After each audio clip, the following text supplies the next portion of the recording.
देवो साक्षात् परब्रह्म तस्मै श्री गुरवे नमः। संस्कृतं मे प्रिया भाषा संस्कृतं चिन्तयामः संस्कृतेन सदा वच्मि संस्कृताय प्रतीयते संस्कृतान् हितं सर्वं संस्कृतस्य व्रते सदा संस्कृते मे दृढा भक्तिः हे संस्कृत नमोऽस्तुते अन्तरायतिमिरोपशान्तये शान्तपावनमचिन्त्य वैभवम् तं नरं वपुषि कुञ्जरं मुखे मन्महे किमपि तुन्दिलं महः शरणं करवाणि शर्मदं ते चरणं वाचराचरोपजीव्यम् करुणामसृणैः कटाक्षपातैः कुर्मामम्ब कृतार्थसार्थवाहम् वागर्थाविव सम्पृक्तौ वागर्थप्रतिपत्तये जगतः पितरौ वन्दे पार्वती परमेश्वरौ शिवाय गुरवे नमः शिवाय गुरवे नमः शिवाय गुरवे नमः श्री विष्णुरूपाय नमः शिवाय श्री काशी विश्वनाथाय नमः शिवाय श्रीमात्रे नमः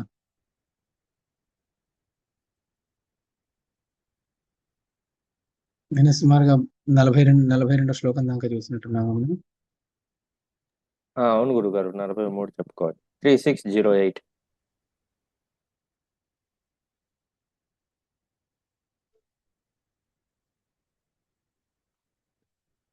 పూజంతం రామ రామేతి మధురం మధురా మాధుర్య కవితా శాఖాం వందే వాల్మీకి.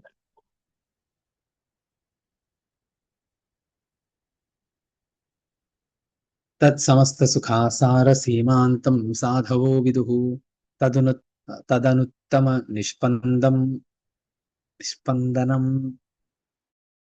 పరమాహురసాయనం.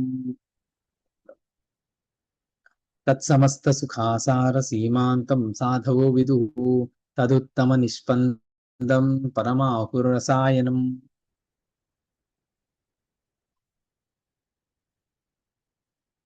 పరమాహురసాయనం పరమాహురసాయనం. సరే, మొత్తానికి రసాయనం అంటే అమృతం. తత్ సమస్త సుఖసార సీమాంతం, అన్ని సుఖాలకి పరమావధి ఏదో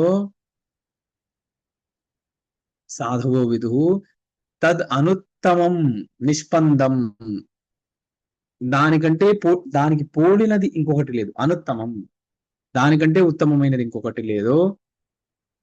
నిష్పందం, నాశం లేదో దానికి ఏదైతే రసాయనమో అమృతమో దాన్ని, ఈ పరమ మోక్షాన్ని వాళ్ళు సాధువులందరూ దాన్ని అలాగే తెలుసుకున్నారు. క్షయిత్వాత్ సర్వభావానాం స్వర్గమానుష్యయోర్ద్వయోః సుఖం నాస్త్యేవ సలిలం మృగతృష్ణాసు అవైతయోః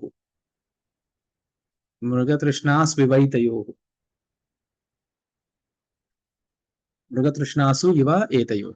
క్షయిత్వాత్ సర్వభావానాం స్వర్గమానుష్యయోర్ద్వయోః సుఖం నాస్త్యేవ సలిలం మృగతృష్ణాసు ఇవ ఏతయోః. స్వర్గం, ఈహలోకంలో గాని స్వర్గలోకంలో గాని సుఖం అనేటువంటిది లేనే లేదు. ఎందుకు?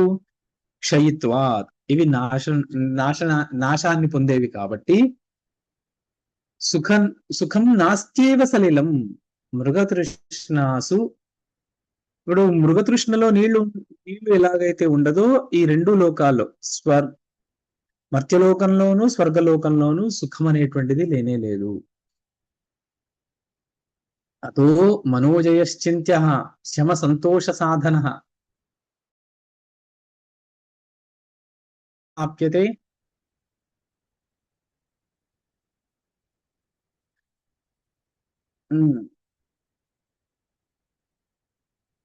శాంతి మనోజయ చింత్యః, మనస్సుని జయించడమే, దాన్నే ఆలోచించాలి, దాని గురించే శ్రమ చేయాలి. ఆ మనస్సుని జయించినంత మాత్రం చేతనే శమం ద్వారా సంతోషం సిద్ధిస్తుంది. అనంత సంయోగ స్మాద్ ఆనంద ఆప్యతే. అనంతమైనటువంటి అనంత సంయోగ, ఇప్పుడు ఈ మనస్సును జయించినంత మాత్రం మనస్సును జయిస్తే ఏమవుతుంది? శమం వస్తుంది. శమము సంతోషానికి సాధనం అవుతుంది. దీంతో ఏమవుతుందంటే అనంత సంయోగము, ఆనందం అనేటువంటిది సిద్ధిస్తుంది. అంటే సంయోగం చేత దేనికి? అనంతః సమః జీవ బ్రహ్మణోహో యోగ సంయోగ, జీవ బ్రహ్మల యొక్క సంయోగము, తద్వారా తస్మాద్ ఆనంద ఆప్యతే, దాంతో ఏకరస స్వరూపమైనటువంటి ఆనందం లభిస్తుంది. తిష్టతా గచ్చతా చైవ పతతా భ్రమతా తథా రక్షసా దానవేనాపి దేవేన పురుషేణ వా మనఃప్రశమనోద్భూతం తత్ప్రాప్యం పరమం సుఖం వికాసిషమ పుష్పస్య వివేకే చోత్తరోః ఫలం. తిష్టత గచ్చతా చైవ, నిలబడ్డా, కూర్చున్నా, పతత భ్రమత, పడ్డా, నడుస్తున్నా, తిరుగుతూ ఉన్నా, తథా రక్షస దానవేనాపి దేవేన పురుషేణ వా ప్రశమనోద్భూతం తత్ప్రాప్యం పరమం సుఖం. కూర్చున్నవాడు గాని, నిలబడ్డవాడు గాని, తిరుగుతున్నవాడు గాని, పడ్డవాడు గాని, లేదా రాక్షసుడైనా గాని, దానవుడైనా గాని, దేవతలైనా గాని, లేదా మనుషులైనా గాని, వాళ్ళందరికీ గొప్ప ఫలాన్ని ఇచ్చేది ఒకటే ఒకటి. ఏంటి? ప్రశమనోద్భూతం ప్రాప్యం పరమం సుఖం. వికాసి శమ పుష్పస్య వివేక ఉచ్చతరోహో ఫలం. ఎవ్వరికైనా ఒకటే ఫలం. ఇక్కడ మళ్ళీ స్త్రీలకి పురుషులకి ఇలా ఏమీ చెప్పలేదు. అందరి రాక్షసులకైనా దానవులకైనా కూడా ఇదే ఫలితమే చెప్తారు. ఒకవేళ వాళ్ళు మనస్సుని నియంత్రించి, మనస్సుని జయించి, దాంతో క్షమాన్ని పొంది, దాంతో సంతోష సాధనమైనటువంటి క్షమాన్ని పొంది, ఆ తర్వాత వివేకోచ్చతరో వివేకము పొందితే ఇక అందరికీ ఇదే ఫలం లభిస్తుంది. ఇంకా శరీర పరిశ్రమ పెద్దగా అక్కర్లేదు దీనికి. మనఃప్రశాంతం అత్యచ్చం విశ్రాంతం విగత భ్రమం అనీహం విగతాభీష్టం నాభివాంఛతి నోజ్జతి వ్యవహార పరేణాపి వృందం అవిందత భానునేవాంబరస్థేన నోజ్జతే నచ వాంఛ్యతే. ఈ మోక్ష సుఖాన్ని పొందినటువంటి వాడికి మనసు ప్రశాంతం, నిర్మలం, విగత భ్రమం, అక్కడ ఇక్కడ తిరగడం, విగత భ్రమం, ఇక అసలు భ్రమణం అనేటువంటిది, మనస్సు అటు ఇటు వెళ్ళడం అనేటువంటిది లేకుండా ఉన్నాడు.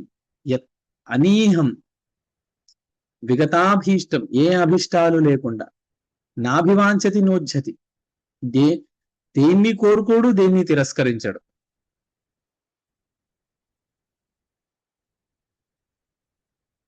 కర్మల్ని ఆచరించిన వాటిని ఫలంని పొందడు. ఇలాగే ఉన్నాడు. ఎలా ఉన్నాడు అంటే ఆకాశంలో సూర్యుడిలాగా దేన్ని కోరడు, దేన్ని త్యజించడు, అలా ఉంటాడు. మోక్షద్వారే ద్వారపాలాని మాన్ శృణు యథాక్రమం ఏషామేకతమాసక్త్యా మోక్షద్వారం ప్రవిశ్యతే. మోక్షద్వారంలో ద్వారపాలకుల గురించి నేను చెప్తున్నాను విను. దీంట్లో ఏదొక్కదాన్ని ఆశ్రయించినా కూడా మోక్ష ద్వారాన్ని ప్రవేశించవచ్చు. ఇంతకుముందు చెప్పినట్టుగానే ఇక్కడ కూడా మళ్ళీ అదే విషయాన్ని. సుఖదోష దశాఘ సంసార మరుమండలి జంతో శీతలతామేతి శీతరశ్మే సమప్రభా.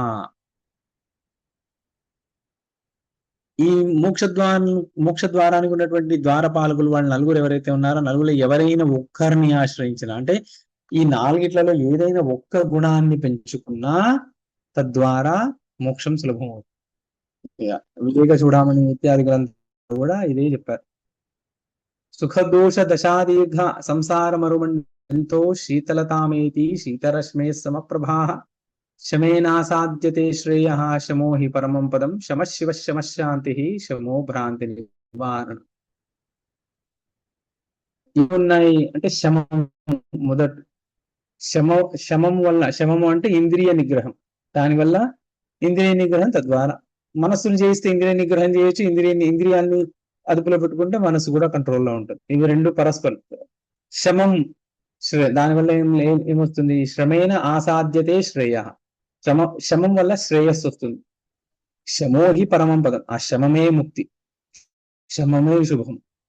శమ శివ, శమ శాంతి. శమమే శాంతి. శమ భ్రాంతి నివార. చాలా మంది అంటుంటారు మాకు శాంతి లేదండి, శాంతి లేదండి అంటారు. శాంతి అనే దానికి అర్థం ఎక్కడి నుంచి వచ్చింది చెప్పండి? శాంతి అంటే ఏంటి? శమస్య భావ శాంతి. శమమే శాంతి.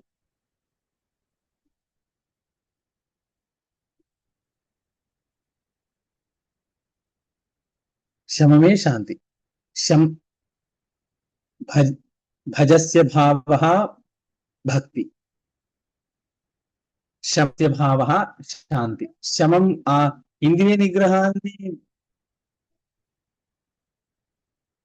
ఇంద్రియ నిగ్రహం చేసుకుంటే అది శమం. దాని యొక్క భావమే శాంతి. చాలా మంది అంటుంటారు నేను ఎన్ని చేస్తున్నాను, నేను నాకు శాంతి లేదు అంటే. శాంతి అంటే ఎక్కడి నుంచి వస్తుంది? ఏమన్నా అంగట్లో దొరుకుతుందా?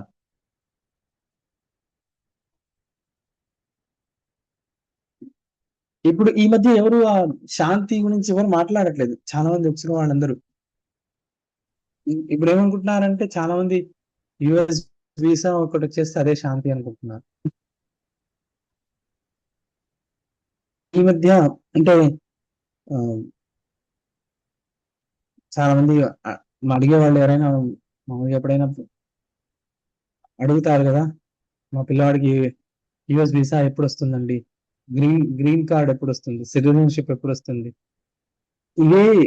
ఇవే శాంతి అనుకుంటున్నారు. ఇంతకుముందు చాలా మంది అడిగేవాళ్ళు ఎంత చేస్తున్నాండి నాకు శాంతి లేదు అని చెప్పి.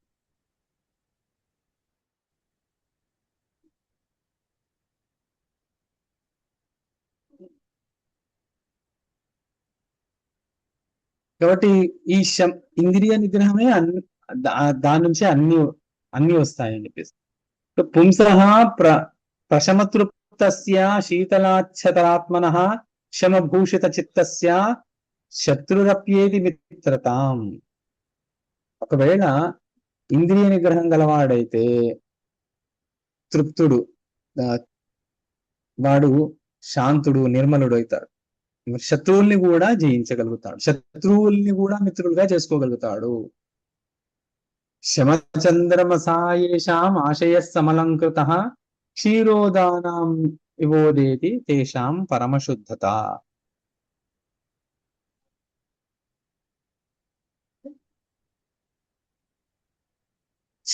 శమాన్ని ఒకవేళ చంద్రుడిలాగా అలంకరించబడినటువంటి చిత్తం గలవారు. శమం అనేటువంటి చంద్రుడి చేత అలంకరించబడినటువంటి చిత్తం. ఏషామాశయ సమలంకృత క్షీరోదానమివోదేతి తేషాం పరమశుద్ధత. క్షీర సముద్రంలో స్నానం చేసిన వాళ్ళలాగా పవిత్రులు అవుతారు. క్షీర సముద్రం ఎక్కడ ఉంటుంది? వైకుంఠంలో ఉంటుంది. క్షీర సముద్రంలో స్నానం చేసిన వాళ్ళలాగా వాళ్ళు పవిత్రులు అవుతారు.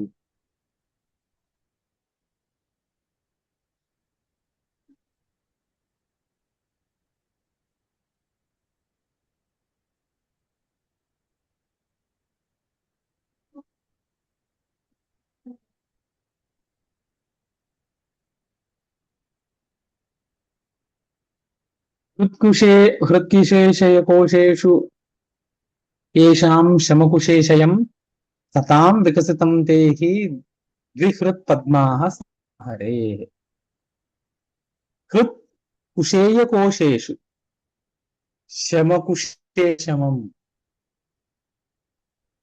శమం అనేటువంటి ఎవరి హృదయ పద్మకోశంలో శమం అనేటువంటి పద్మం వికసిస్తుందో, హృదయ పద్మంలో శమం అనేటువంటి పద్మం. ఒక విలక్షణమైనటువంటి పద్మం గురించి ఎప్పుడు మామూలు శాస్త్రం చెప్తుంటారండి. అంటే చాలా అరుదు. ఒక పద్మం యొక్క నాభి నుంచి ఇంకొక పద్మం కొన్నిసార్లు పుడుతుంది. అవునా? అది ఎంతో చూస్తున్నారు ఎప్పుడైనా? చూడలేదు గురువు గారు. అది చాలా అరుదు. అయితే శాస్త్రం దేని గురించి మాట్లాడుతుందంటే, హృదయం అనేటువంటి పద్మంలో శమం అనేటువంటి పద్మం. అది అరుదు కదా. మామూలుగా మనం ఏం చేస్తున్నాం అంటే, ఇలాంటిది ఒక స్థితి, అలాంటి పద్మం ఎవరి దగ్గర ఉంటే వాళ్ళు విష్ణువుతో సమానము అని చెప్పి చాలా చోట్లలో ఉంది. తంత్రాదులు ఆ రుద్రయామల తంత్రం ఇత్యాది తంత్రాల్లో అలాంటి ఒక పద్మం గురించి ప్రయత్నించాలి అని చెప్పి. అలాంటిది ఒక ఫిజికల్ పద్మం ఒకటి ఉంటే ఉండొచ్చు కాక, అని శాస్త్రంలో ఏం చెప్తున్నారు అంటే హృదయం అనేటువంటి పద్మంలో శమం అనేటువంటి పద్మం వికసించాలి. అప్పుడు ఈ రెండు పద్మాలు విహృత్ పద్మాహ సమా హరేహే, అలాంటి వాడు విష్ణువుతో సమానమవుతాడు, విష్ణువులాగా శోభిస్తారు అని. అంటే శ్రీ మహావిష్ణువు ఎలా ఉంటారు, ఆయన శాంత చిత్తుడు ఎలా ఉంటారు, అలాగే శోభిస్తారు. శమశ్రీ శోభతే యేషాం ముఖేందావ కలంకితే తే కులీనేందో వంద్యా సౌందర్య విజితేందవ.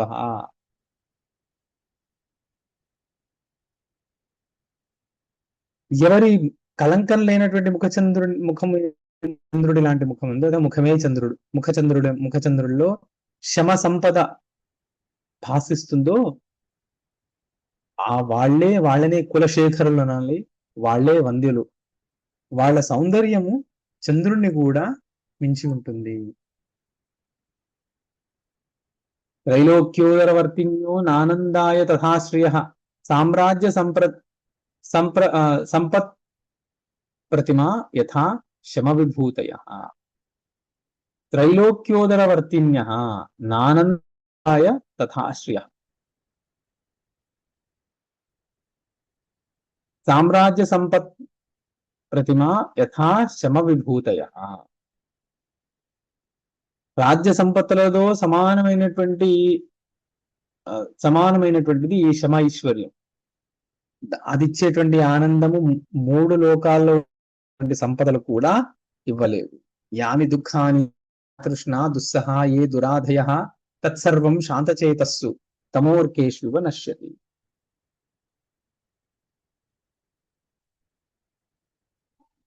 ఏవైతే దుఃఖాలు తృష్ణ ద్వారా ఏవైతే దుఃఖాలు వచ్చాయో, దుస్సహాలైనటువంటి దురాధయాదులైనటువంటి దుఃఖాలు ఏవైతే తృష్ణ ద్వారా వచ్చాయో అవన్నీ కూడా శమము చేత నిరాకరించబడతాయి. తత్సర్వం శాంతచేతస్సు తమో అర్కే నశ్యతి. ఎలాగైతే సూర్యుడు రాగానే అంధకారం నశిస్తుందో అలాగే తృష్ణ ద్వారా లభించినటువంటి దుఃఖాలు ఇవన్నీ కూడా శమం ద్వారా నశిస్తాయి. మనోహి సర్వభూతానాం ప్రసాదమధిగచ్చతి నథేందోర్యథా శాంతే జనే జనిత కౌతుకం. మామూలుగా విషయాలకు సంబంధించిన ఆనందాన్ని మనస్సు పొందుతూ ఉంటుంది. శాంత చిత్తుడు అనుభవించేటువంటిది ఆనందం ఉంది. రెండు ఆనందం ఉంది. ఈ రెండు ఆనందాలకి ఎలా ఉంది అంటే తథా ఇందోర్ యథా శాంతే జనే జనిత కౌతుకం సర్వభూతానాం ప్రాసాదమధిగచ్చతి. ఈ శమము ద్వారా లభించినటువంటి ఆనందము ఆకాశంలో ఉంటే, మనసు ద్వారా అంటే విషయాల ద్వారా మనసుకు లభించినటువంటి ఆనందం అది పాతాళం. రెండింటికి ఆకాశ పాతాళంలో ఉన్నటువంటి భేదం ఉన్నంత భేదం ఉన్నది. అయితే మనం విషయాల ద్వారా పొందినటువంటి ఆనందానికి ఎంతో సంబరపడిపోయి ఆనందం అనుకుంటున్నాం. ఆనందాన్ని ఎవరు కోరుకోరని చిన్న చిన్నవి చేసి ఆనందం అని మనం సంతోషపడుతున్నాం. కానీ ఒకవేళ శమం ద్వారా ఒకవేళ ఆనందాన్ని పొందగలిగితే ఆ ఆనందము దానికి అవధులు లేవు. శమశాలిని సౌహార్దవతి సర్వేషు జంతుషు సుజనే పరమం తత్వం స్వయమేవ ప్రసీదతి.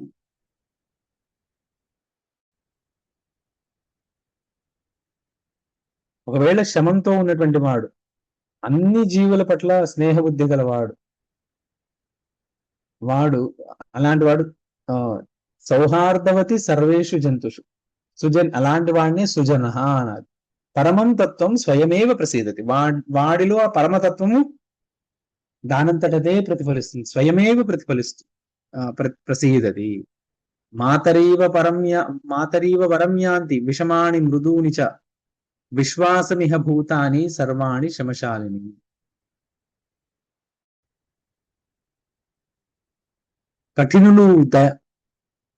కఠినులైనా సరే, దయార్ద్ర హృదయులైనా సరే, వీళ్ళందరూ కూడా ఎవరికైతే శమం ఉంటుందో, శమ సంపద కలిగిన వాడు ఉంటాడో వాడిని తల్లిలాగా విశ్వసిస్తారు. న రసాయన పానేన న లక్ష్మ్యాలింగనేన చ తథా సుఖమవాప్నోతి శమేనాంతర్యథామనః.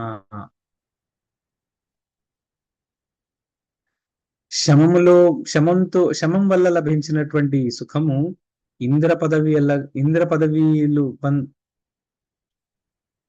న రసాయన పానేన న లక్ష్మ్యాలింగనేన చ తథా సుఖమవాప్నోతి శమేన అంతర్యథ. అమృతపానం వల్ల గాని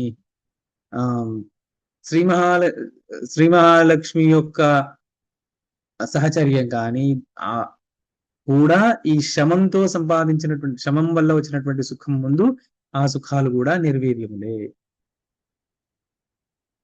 సర్వాధివ్యాధి చలితం క్రాంతం తృష్ణావరత్రయ మనశ్శమామృతాసైకైః సమాశ్వాసయ రాఘవ.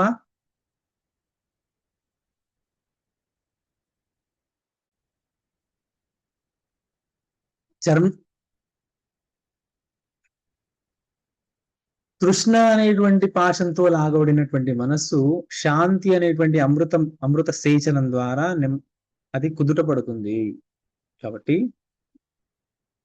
చాలా విధాలైనటువంటి ఆది వ్యాధుల వల్ల కలత చెందినటువంటి తృష్ణ అనేటువంటి పాశం ద్వారా లాగబడినటువంటి మనస్సు కేవలం దేనితో నెమ్మది పడుతుంది అంటే శాంతి అనేటువంటి అమృత సేచనం ద్వారా మాత్రమే. యత్కరోషి యదశ్నాసి శమ శీతలయాధియ తత్రాతి స్వదతే స్వాదు నేతర తాతమానసే.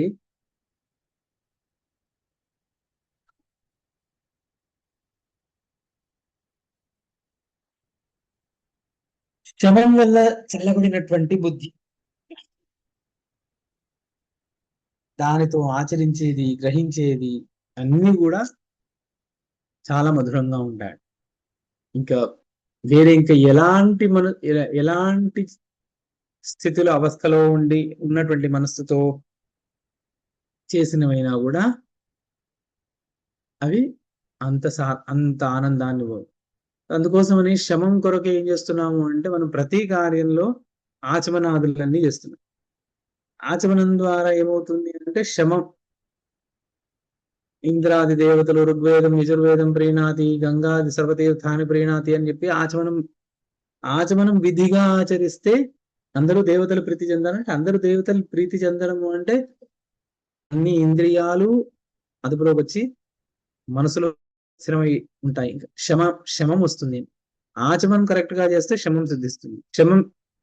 శమంతో ఉన్నటువంటి మనస్సుతో ఏది ఆచరించినా అది అనంత తృప్తినిస్తుంది.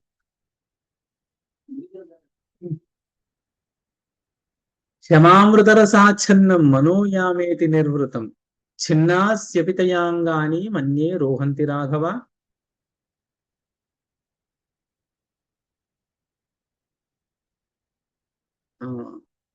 మనస్సు శాంతి అనేటువంటి క్షమామృత రసంతో ఆచ్ఛిన్నం కప్పినటువంటి ఏ మనస్సు ఉంటుందో యామేతి నిర్వృతం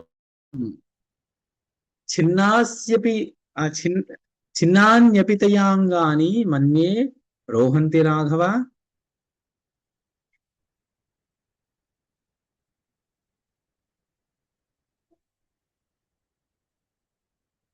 శాంతి ఆనందము అసలు తరుగులేనిదని.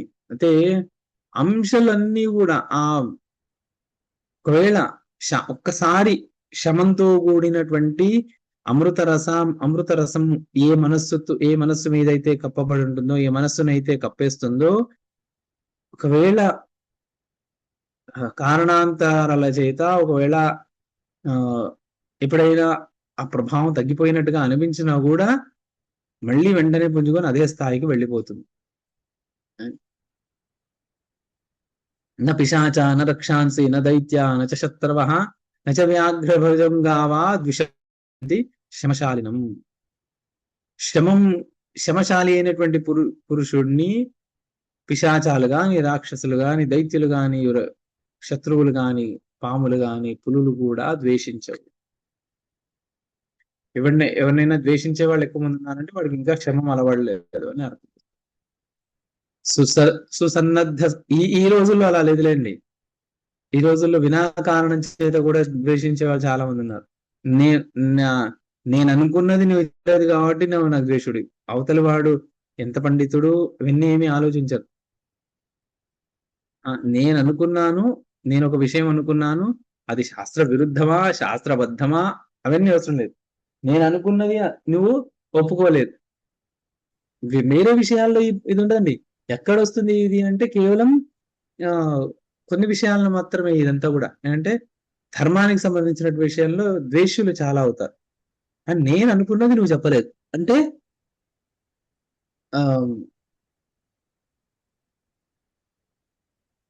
నువ్వు నాకు ద్వేషుడివే.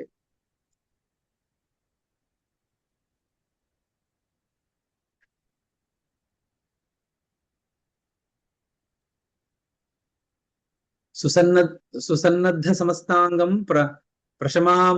ప్రశమామృతవర్మణ వేదయంతి న దుఃఖాని శరా వజ్రశిలామివ.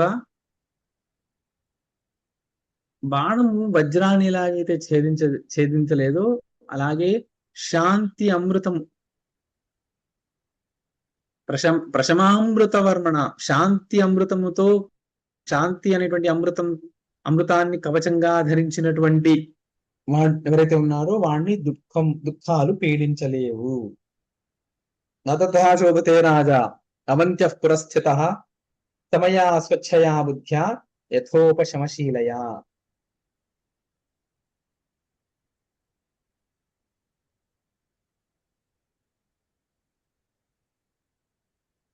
అంతఃపురంలో రాజు కూడా ఇంత దర్జాగా హుందాగా ఉండలేడు. ఒకవేళ అంటే ఆ రాజు సుఖాలని, రాజు యొక్క స్థితిని ఈ శమంతో ఉన్నటువంటి మనసు గలవాడిని, వాడి బుద్ధి ఎవడైతే శమంతో నిండిపోయిందో వాళ్ళిద్దరిని ఒకవేళ పోలిస్తే రాజు యొక్క దర్జా హుందా కూడా దీని ముందు ఎక్కువ అనిపిస్తుంది.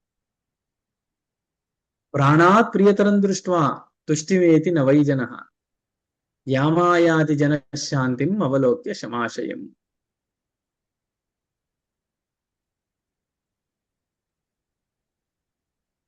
ప్రాణాధికుడైనటువంటి మిత్రుణ్ణి దర్శించినప్పుడు కలిగినటువంటి ఆనందం కంటే అధికమైనటువంటి ఆనందం క్షమానందం.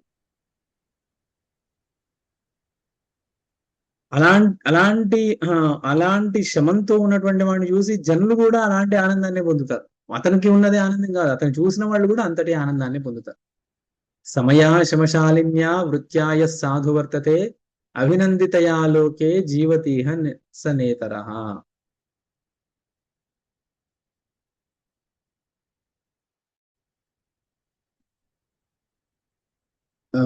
ఏ వ్యక్తి అయితే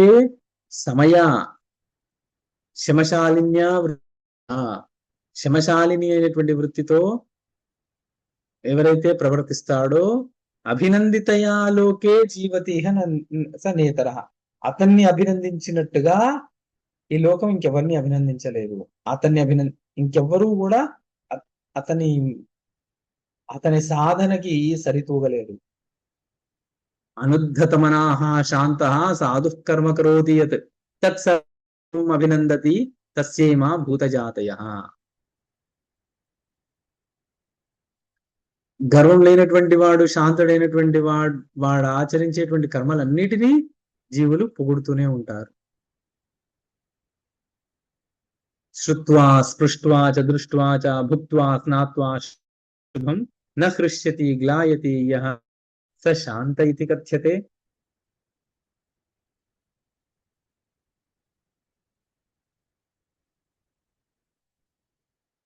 ఏదైతే విని, తాకి, చూసి, తిని, స్నానం చేసి, శుభాశుభ కర్మల్ని చేసి కూడా నా హృష్యతి నగ్లాయతి, సంతోషపడడు, దుఃఖపడడు, అతడే శాంత, అతన్నే శాంతుడు అని చెప్పారు.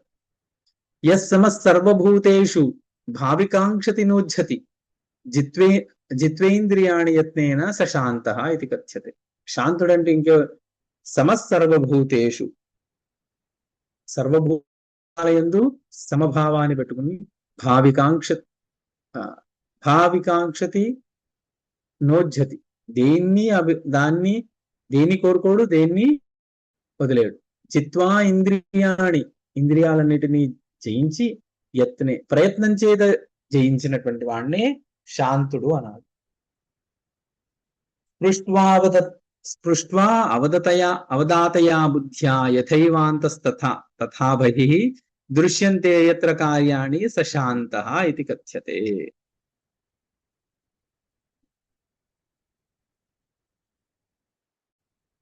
వేరే వాళ్ళ స్పృష్ట్వా అవదాతయా బుద్ధ్యా యథైవ అంతస్తథా బహిః దృశ్యంతే యత్ర కార్యాణి, బహిరంతరంలో శుద్ధుడై మోక్ష నిమిత్తమయ్యే కర్మల్ని ఆచరించేవాడు.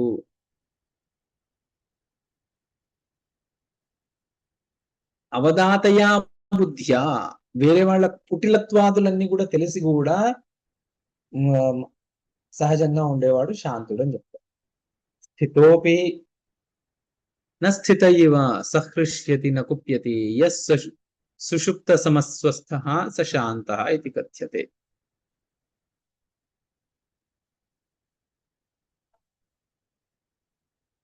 నిద్రించేవాడిలాగా స్వస్థుడు, హర్షక్రోధ శూన్యుడైనటువంటి వాడు శాంతుడు. స్థితోపి న స్థితః ఇవ న హృష్యతి న కుప్యతి, ఉన్నా కూడా లేనట్టుగా ఉంటాడు, సంతోషపడు, కోపగింది. యస్ సుషుప్త సమహ, పడుకున్న వాడిలాగా స్వస్థుడిగా ఉన్నాడు. శాంతి ఎప్పుడు అంటే శాంతుడు అంటే ఇంద్రియ నిగ్రహం గలవాడు అంటే ఎప్పుడు పండుకున్నవాడు శాంతుడు అని చెప్పట్లేదు, పాడుకున్న వాడిలాగా శాంతంగా ఉన్నాడు. ఉషాకర బింబాభం యస్య నిరాకులం మరణోత్సవ యుద్ధేషు స శాంతః ఇతి కథ్యతే.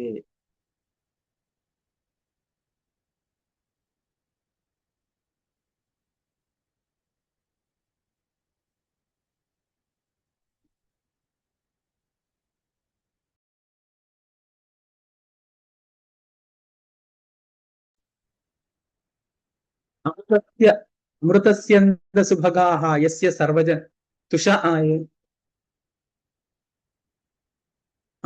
తుషాకర బింబాభం మనోయస్య నిరాకులం, చంద్రుడిలాగా ఎవరి మనస్సు నిరాకులంగా ఉంటుందో. మరణోత్సవ యుద్ధేషు, ఎప్పుడు మరణంలోను, ఉత్సవాల్లో, యుద్ధంలో, అన్నిట్లలో కూడా ఎప్పుడు కూడా భయము, రాగము, క్రోధము ఇవన్నిటి వల్ల వాడు చలితుడు కాకుండా ఉంటాడో, నిర్మలుడుగా ఉంటాడో అతన్నే శాంతుడు అని చెప్తాడు. అమృతస్యంద సుభగా యస్య సర్వజనం ప్రతి దృష్టిః ప్రసరతి ప్రీతా స శాంతః ఇతి కథ్యతే. అమృత ప్రవాహంలాగా ఎవడి దృష్టి అందరి జీవుల్లాగా సమాన ప్రీతితో ఉంటుందో అతనే శాంతుడు అని చెప్తారు. యో అంతఃశీతలతాం యాతో యో భావేషు నమజ్జతి వ్యవహారీన సమ్మూఢః స శాంతః ఇతి కథ్యతే. యో అంతఃశీతలతాం యాతః, శీతలాంతఃకరణం, విషయాలని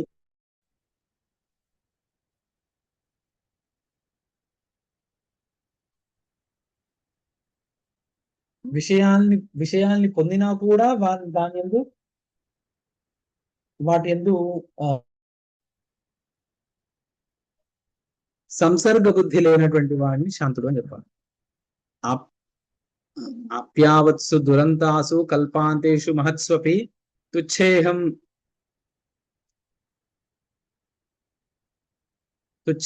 న మనోయస్య స శాంతః ఇతి కథ్యతే. అప్యావత్సు దురంతాసు కల్పాంతేషు మహత్స్వపి, ఎప్పుడైనా కలకాలం ఉండేటువంటి, ఎప్పటికీ ఉండేటువంటి ఆపదలు ఎందుకు కానీ, లేకపోతే ప్రళయం గురించి కానీ, ఈ నశించేటువంటి నశ్వరమైనటువంటి దేహాదుల యందు అభిమానం లేనటువంటి వాడిని శాంతుడు అనండి. ఆకాశ సదృశీయస్య పుంసః సంవ్యవహారిణః కలంకమేతి న మతిః స శాంతః ఇతి కథ్యతే. ఆకాశంలాగా ఎవడైతే సంవ్యవహారణ అన్ని వ్యవహారాలందు ఒకటేలాగా ఉంటాడో, కలంకమేతి నమతిహి, వాడి బుద్ధి కలంకాన్ని పొందకుండా ఉంటుందో అతన్ని శాంతుడు అంటారు. తపస్వి బహుజ్ఞేషు యాజకేషు నృపేషు చ బలవత్సు గుణాఢ్యేషు శమవానేవ రాజత్. తపస్వి బహుదర్శి యాగాలు చేసేవాడు, రాజు, బలవంతుడు, గుణవంతుడు, వీళ్ళందరికంటే కూడా ఇంద్రియ నిగ్రహంతో ఉన్నటువంటి వాడే గొప్పవాడు. శమ సంసక్త మనసా మహతాం గుణశాలినాం ఉదేతి నిర్వృతిశ్చిత్తా జ్యోత్స్నేవ సితరోచిష.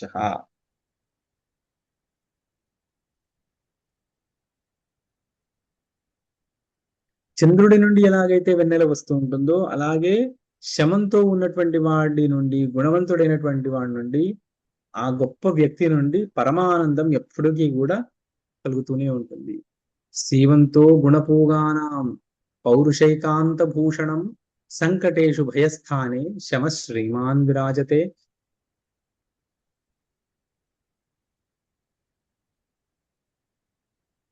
సుగుణంలో పౌరుషానికే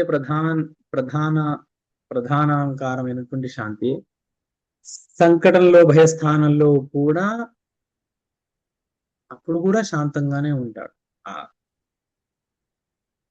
శమమృత వ్యవహారమా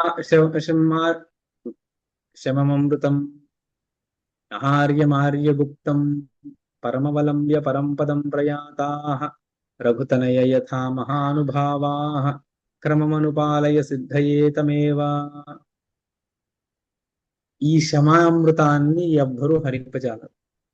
దీన్ని ఆర్యులు, ఋషులు రహస్యంగా దాచించి దాన్ని అవలంబించినటువంటి వాళ్ళు పరమపదాన్ని, మోక్షాన్ని ఎలాగైతే ఇంతకుముందు పొందారో నువ్వు కూడా అలాంటి పరమపదాన్ని పొందు అని చెప్పి వశిష్ఠుల వారు రాముల వారికి ఉపదేశం చేసినట్టుగా 13వ సర్గ పూర్తయింది. 14 సర్గ. శిష్ఠోవాచ శాస్త్రావబోధామలయా ధియా పరమపూతయా కర్తవ్య కారణజ్ఞేన విచారో అనిశమాత్మనః.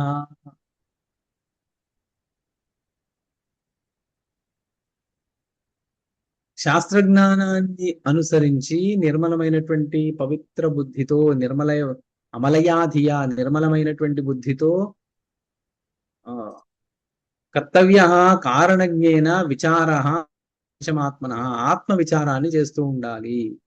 విచారా తీక్ష్ణతామేత్య ధీః పశ్యతి పరం పదం దీర్ఘ సంసార రోగస్య విచారోహి మహౌషధం. ఇప్పుడు శమం వచ్చింది, ఇంకా శమం వచ్చిన తర్వాత ఖాళీగా కూర్చోగా మిగతావన్నీ కూడా వెంటనే వచ్చేస్తాయన్న కదా. దాని తర్వాత వచ్చేది ఏంటంటే విచారం. ఏంటి విచారం అంటే? తెలుగులో విచారం, తెలుగు విచారం కాదు. తెలుగు విచారం అంటే బాధ. వచ్చిన తర్వాత ఇంక బాధ ఎందుకు ఉంటుంది? ఇక్కడ విచారం అంటే ఆత్మ విచారం, విచారణ, మీమాంస. ఏంటి ఆత్మతత్వం? నిత్యం అంటే ఏంటి? ఆత్మ నిత్య బుద్ధ ముక్త స్వభావం అంటున్నాం. నిత్యం అంటే ఏంటి? బుద్ధం అంటే ఏంటి? ముక్తం అంటే ఏంటి? సత్యం. ఇదే దానికి బ్రహ్మకి లక్షణం చెప్తే సత్యం, జ్ఞానం, అనంతం బ్రహ్మ. ఇప్పుడు నిత్య బుద్ధ ముక్త స్వభావం అంట. అదే స్వభావం. ఈ 3 లక్షణాలు చెప్పాలా? సత్యం, జ్ఞానం, అనంతం అని చెప్పాలా? లేకపోతే సత్ చిత్ ఆనందం అనంట? ఇలా ఉన్నాయి, వివిధంగా ఉన్నాయి కదా. ఈ అన్ని లక్షణాలు ఒకటే అర్థాన్ని చెబుతున్నాయా, వేరువేరు అర్థాన్ని చెబుతున్నాయా? అసలు బ్రహ్మం అంటే ఏంటి అని, బ్రహ్మం ఎక్కడో ఉంది, ఎక్కడ ఉంది? ఎక్కడెక్కడో సాత్వే ఆస్మాన్కి ఊపర్ పైన ఉందా, లేదా అంతటా ఉందా? అంతటా ఉంటే ఎందుకు తెలుసుకోలేకపోతున్నా? తెలుసుకున్నా కూడా తెలిసింది అని ఎందుకు తెలియట్లేదు? ఇవన్నీ ఈ ప్రశ్నలన్నింటికి జవాబులు చెప్పడం ఇది విచారం, ఆత్మవిచారం. ఇది ఆత్మవిచారం ఎలా చేయాలి అని మనం రేపటి పాఠంలో చూద్దాం. గురు బ్రహ్మ గురు విష్ణు గురుదేవో మహేశ్వరః గురు సాక్షాత్ పరబ్రహ్మ తస్మై శ్రీ గురవే నమః. సంస్కృతం మే ప్రియా భాషా సంస్కృతం చింతయామి సంస్కృతేన సదా వచ్మి సంస్కృతాయ చ జీవనం సంస్కృతాన్నే స్థితం సర్వం సంస్కృతస్య ప్రతి సదా సంస్కృతే మే వృథా భక్తిః హే సంస్కృత. శివాయ గురవే విష్ణు రూపాయ శివాయ. శ్రీ కాశీ విశ్వనాథుని గారు శ్రీమతి